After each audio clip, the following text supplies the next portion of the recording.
നമസ്കാരം. പുതിയൊരു അധ്യായത്തിലേക്ക് എല്ലാവർക്കും സ്വാഗതം. ഒത്തിരി പേരുടെ സംശയമാണ്, ഞാനൊരു ആവറേജ് സ്റ്റുഡൻ്റാണ്, എന്നെക്കൊണ്ട് സിവിൽ സർവീസ് എഴുതിയെടുക്കാനായിട്ട് പറ്റുമോ?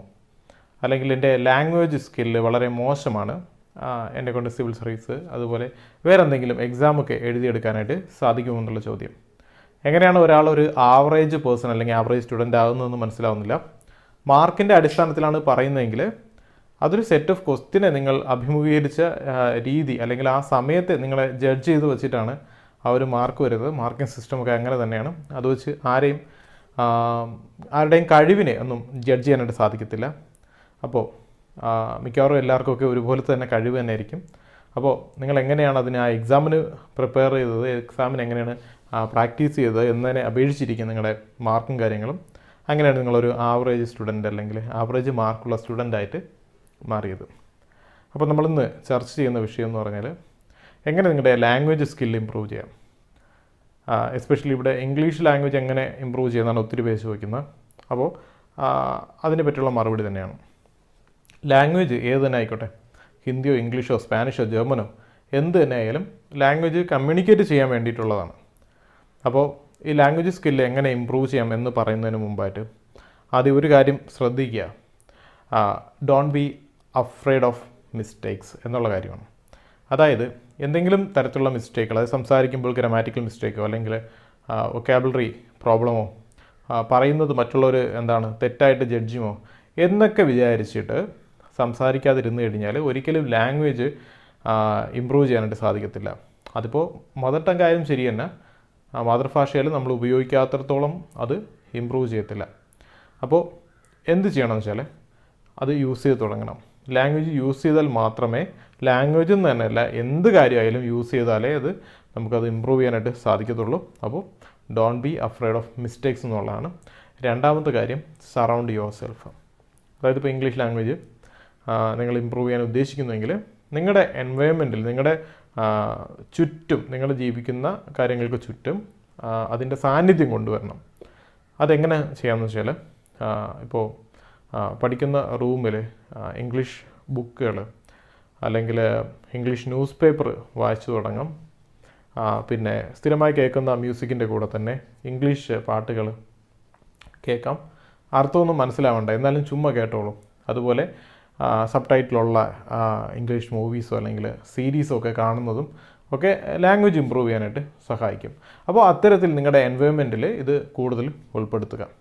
ഇനി അടുത്ത കാര്യം, പ്രാക്ടീസ് എവറി ഡേ എന്നുള്ളതാണ്. അപ്പോൾ നിങ്ങൾ ഒരു കോഴ്സായിട്ട് തന്നെ നിങ്ങളൊന്ന് വിചാരിക്കുക. എന്നിട്ട് ഡെയിലി അതിന് വേണ്ടിയിട്ട് എന്തെങ്കിലും ചെയ്യുക. അതായത് ഇപ്പോൾ ഡെയിലി കുറച്ച് പുതിയ വാക്കുകൾ പഠിക്കുകയോ ആ വാക്കുകളൊക്കെ അപ്ലൈ ചെയ്യുകയോ അങ്ങനെ എന്തെങ്കിലും ചെയ്യുക. അല്ലെങ്കിൽ സ്പോക്കൺ ഇംഗ്ലീഷുമായിട്ട് ബന്ധപ്പെട്ട ഏതെങ്കിലും ഒരു ബുക്ക് വാങ്ങിയിട്ട് അതിൽ കുറച്ച് ഭാഗങ്ങൾ അങ്ങനെ എന്തെങ്കിലും ഡെയിലി നിങ്ങൾ ഉറപ്പായിട്ടും ചെയ്തിരിക്കണം.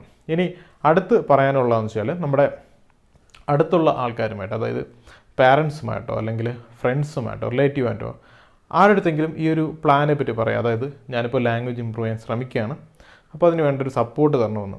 അഫ്കോഴ്സ് നിങ്ങളുടെ സറൗണ്ടിങ്ങിലുള്ളവർക്കത് അറിയാം. നിങ്ങൾ പെട്ടെന്ന് എന്തെങ്കിലും ഒരു കാര്യങ്ങൾ ചെയ്യുകയാണ്, അല്ലെങ്കിൽ രാവിലെ എണീച്ച് ഈ വൊക്കാബുലറിയും പറഞ്ഞുകൊണ്ട് നടന്നു കഴിഞ്ഞാൽ അത് വർക്കൗട്ട് ആവില്ല. പകരം നിങ്ങൾ കമ്മ്യൂണിക്കേറ്റ് ചെയ്യുക, സറൗണ്ടിങ്ങിലുള്ള അടുത്ത ആൾക്കാരുമായിട്ട് കമ്മ്യൂണിക്കേറ്റ് ചെയ്യുക. അത് നിങ്ങൾ പ്രാക്ടീസ് ചെയ്യുന്ന സമയത്ത് തന്നെ അവർക്ക് നിങ്ങളെ സഹായിക്കാനായിട്ട് സാധിക്കും. അപ്പോൾ അത് ചെയ്യുക. ഇനി അടുത്ത് ഈ ലാംഗ്വേജ് സ്കിൽ ഡെവലപ്പ് ചെയ്യുമ്പോൾ 4 കാര്യങ്ങൾ, അതായത് കോർ സ്കില്ല് ഡെവലപ്പ് ചെയ്യുക. അതായത് ഇപ്പോൾ ലിസണിങ്ങിന് മാത്രമാക്കാതെ ഈ 4 കാര്യങ്ങൾ, അതായത് റീഡിങ്, റൈറ്റിംഗ്, സ്പീക്കിംഗ്, ലിസണിങ്, ഇത് 4ഉം ഉൾപ്പെടുത്തിയിട്ടായിരിക്കണം നിങ്ങളുടെ ലാംഗ്വേജ് സ്കില്ല് ഡെവലപ്പ് ചെയ്ത് കൊണ്ടുവരേണ്ടത്. ഉറപ്പായിട്ട് ഇതിൻ്റെ കൂടെ തന്നെ ഒരു ട്രാക്കിങ്ങിന് വേണ്ടിയിട്ട് ഒരു നോട്ട്ബുക്കോ എന്തെങ്കിലും യൂസ് ചെയ്യാം. നോട്ട്ബുക്ക് യൂസ് ചെയ്യുന്ന സമയത്ത് നിങ്ങൾക്ക് പുതുതായിട്ട് കിട്ടുന്ന വൊക്കാബുലറി അല്ലെങ്കിൽ കിട്ടുന്ന ഫ്രൈസസോ അല്ലെങ്കിൽ സെൻറ്റൻസോ ഒക്കെ അതിൽ എഴുതി വയ്ക്കാം. നിങ്ങളുടെ പ്ലാൻ അതിൽ എഴുതി വയ്ക്കാം. അപ്പോൾ അങ്ങനെയുള്ള കാര്യങ്ങളൊക്കെ ചെയ്യാം. മാത്രമല്ല ഇതിൻ്റെ കൂടെ തന്നെ ഫോളോ ചെയ്ത് പോകേണ്ടത് ഒരു ലെസൺ ഒരു ഡേ എന്നുള്ള രീതിയിൽ പഠിക്കാം. അപ്പോൾ പഠിക്കാമെന്ന് വെച്ച് കഴിഞ്ഞാൽ ഒരു സ്ഥിരം ഫോർമാറ്റുള്ള സ്റ്റഡി അല്ല.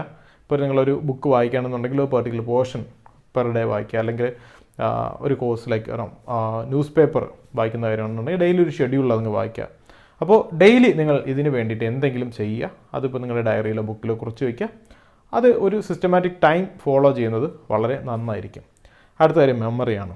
മെമ്മറിയിൽ നിങ്ങൾ പുതിയ വൊക്കാബുലറി നിങ്ങൾ പഠിക്കുന്ന വാക്കുകൾ കൊണ്ടുവരിക, അത് അപ്ലൈ ചെയ്ത് നോക്കുക, അത് മെമ്മറൈസ് ചെയ്യുക, മറ്റുള്ള നമ്മുടെ സാധാരണ ഉപയോഗിക്കുന്ന വാക്കുകളുമായിട്ട് അതിനെ റിലേറ്റ് ചെയ്യുക. പിന്നീട് ആ ഒരു ലാംഗ്വേജ് ഉപയോഗിക്കുന്ന സമയത്ത് അല്ലെങ്കിൽ നമ്മൾ സ്ഥിരമായിട്ട് സംവദിക്കുന്ന ആൾക്കാരുമായിട്ട് ഈ ഒരു വൊക്കാബുലറി ഫ്രേസോ ഒക്കെ യൂസ് ചെയ്തുകൊണ്ട് സംസാരിക്കുക. അപ്പോൾ അത് വളരെ നല്ലൊരു കാര്യമാണ്. അത്തരത്തിൽ ലാംഗ്വേജ് സ്കില്ല് ഇമ്പ്രൂവ് ചെയ്യാനായിട്ട് സാധിക്കും. ഇനി അടുത്തത് ഒരു ബോഡി ക്ലോക്കുമായിട്ട് നമുക്കതിനെ ഒന്ന് അഡ്ജസ്റ്റ് ചെയ്യാം. അതായത് ചില ആൾക്കാർക്ക് ഓരോ പെർട്ടിക്കുലർ സമയമായിരിക്കും അവർക്കൊരു പ്രൈം ടൈം എന്ന് പറയുന്നത്. ചിലർക്ക് രാവിലെ അല്ലെങ്കിൽ ഉച്ചയ്ക്ക് ശേഷം, ചിലപ്പോൾ ഈവനിങ്ങോ നൈറ്റ് ടൈമോ ഒക്കെ ആയിരിക്കും അവരുടെ ഒരു ബെസ്റ്റ് ടൈം എന്ന് പറയുന്നത്. ആ ഒരു ബെസ്റ്റ് ടൈമിൽ തന്നെ നിങ്ങൾ ആ ലാംഗ്വേജ് അല്ലെങ്കിൽ ആ സ്കിൽ അക്വയർ ചെയ്യാനായിട്ട് ശ്രമിക്കുക. സോ അത് കൂടുതൽ എഫക്റ്റീവായിട്ടായിരിക്കും ഇരിക്കുന്നത്. അതുപോലെ നിങ്ങൾ ഈ പഠിക്കുന്നതും കേൾക്കുന്നതും കാണുന്നതുമായിട്ടുള്ള കാര്യങ്ങൾ ലൈഫിൻ്റെ പല ഭാഗങ്ങളിലായിട്ട് അപ്ലൈ ചെയ്യുക മീൻസ് നിങ്ങൾ മെസ്സേജ് അയക്കുമ്പോൾ അല്ലെങ്കിൽ സുഹൃത്തുമായിട്ട് ചാറ്റ് ചെയ്യുമ്പോൾ, അങ്ങനെ എന്തെങ്കിലുമൊക്കെ ചെയ്യുമ്പോൾ, അല്ലെങ്കിൽ നോട്ട്സ് എന്തെങ്കിലുമൊക്കെ പ്രിപ്പയർ ചെയ്യുമ്പോൾ ഇത്തരത്തിൽ കിട്ടിയ നോളജ് അവിടെ നിന്ന് അപ്ലൈ ചെയ്യുക. ഇത്തരത്തിലൊക്കെ ഉള്ള കാര്യങ്ങൾ നിങ്ങളൊന്നും മുഴുവനായിട്ടും ചെയ്യേണ്ട. ഇതിൽ ഞാനിപ്പോൾ പറഞ്ഞ പോലെ മെജോറിറ്റി പോർഷൻസ് ചെയ്യുകയാണെന്നുണ്ടെങ്കിൽ ഉറപ്പായിട്ട് നിങ്ങളുടെ ഒരു ലാംഗ്വേജിൻ്റെ ഇഷ്യൂ മാറി വരും. ഒപ്പം തന്നെ ഒന്ന് ഇൻ്റർനെറ്റിൽ സെർച്ച് നോക്കിയാൽ ഇത്തരത്തിൽ ഒരുപാട് ടിപ്സ് നിങ്ങൾക്ക് കിട്ടും. അപ്പോൾ ടിപ്സ് കിട്ടിയതുകൊണ്ടോ ഈ വീഡിയോ കണ്ടതുകൊണ്ടോ നിങ്ങളുടെ ലാംഗ്വേജ് ഇമ്പ്രൂവ് ചെയ്യാൻ പോകുന്നില്ല. അഫ്കോഴ്സ് ഒരു 90 ഡേയ്സ് എങ്കിലുമൊക്കെ നിങ്ങൾ ഇത് ഒരു ഷെഡ്യൂളാക്കി തന്നെ വർക്ക് ചെയ്യുക. മൊബൈലൊക്കെ റിമൈൻഡറൊക്കെ വെച്ചിട്ട് അത്തരത്തിൽ ഒന്ന് ഫോക്കസ്ഡായിട്ട് വർക്ക് ചെയ്ത് കഴിഞ്ഞാൽ ഉറപ്പായിട്ട് ലാംഗ്വേജ് ഇമ്പ്രൂവ് ആവും. അപ്പോൾ അത്തരത്തിൽ ആരെങ്കിലും ലാംഗ്വേജ് ഇമ്പ്രൂവ് ചെയ്യാൻ ശ്രമിക്കുന്നുണ്ടെങ്കിൽ കമൻറ്റ് ബോക്സിൽ ഒന്ന് രേഖപ്പെടുത്തുക. ഒപ്പം തന്നെ കുറച്ച് നാളുകൾക്ക് ശേഷം എന്തെങ്കിലും ഇമ്പ്രൂവ്മെൻറ്റ്സ് സംഭവിച്ചു എന്ന് തോന്നുകയാണെന്നുണ്ടെങ്കിൽ ഉറപ്പായിട്ടും കമൻറ്റ് ബോക്സിൽ വന്ന് അതും രേഖപ്പെടുത്തുക.